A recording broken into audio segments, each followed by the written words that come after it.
Hi friends. ఈరోజైతే చూడండి, లేవంగానే కొంచెం కాఫీ తాగేసి నేనైతే ఫ్రెష్ అయ్యి దేవుడు దండం పెట్టుకొని మార్నింగే ఉప్మా చేశానండి. గోధుమ రవ్వ ఉప్మా చేసిన తర్వాత మాకు కొంచెం మా అపార్ట్మెంట్లో వర్క్ చేస్తున్నారు, దానివల్ల వాటర్ అది రాలేదు, వాడొద్దన్నారు. దానివల్ల కొంచెం పని లేట్ అయిందండి. ఉప్మా ఉప్మా తినేసి టీ తాగేసి మళ్ళీని అప్పుడు మా అమ్మగారికి హాస్పిటల్‌కి తీసుకెళ్ళానండి. మెడకవర్ హాస్పిటల్‌కి. మెడకవర్ హాస్పిటల్‌కి వెళ్ళిన తర్వాత డాక్టర్ గారు చూసారు, మందులు రాసారు. తర్వాత క్యాంటీన్‌కెళ్ళామండి లేట్ అయిందని. క్యాంటీన్ దగ్గర ఫ్లవర్స్ చూడండి ఎంత బాగున్నాయో, నాకైతే వదలబుద్ధి కాలేదు.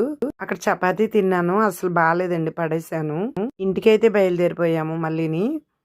చాలా లేట్ అయిపోయిందండి ఇంటికొచ్చేటప్పటికి. సరదాగా ఆటోలోంచి వీడియో తీసానండి. చూడండి, పోలీసు వాళ్ళందరూ ఒక చోటే ఉన్నారు, ఏదో మీటింగ్ జరుగుతుంది. ఇంటికి వచ్చేటప్పటికి చాలా లేట్ అయిపోయింది, వంట మొదలెట్టాను. నెక్స్ట్ వీడియోతో కలుద్దామండి. Bye bye.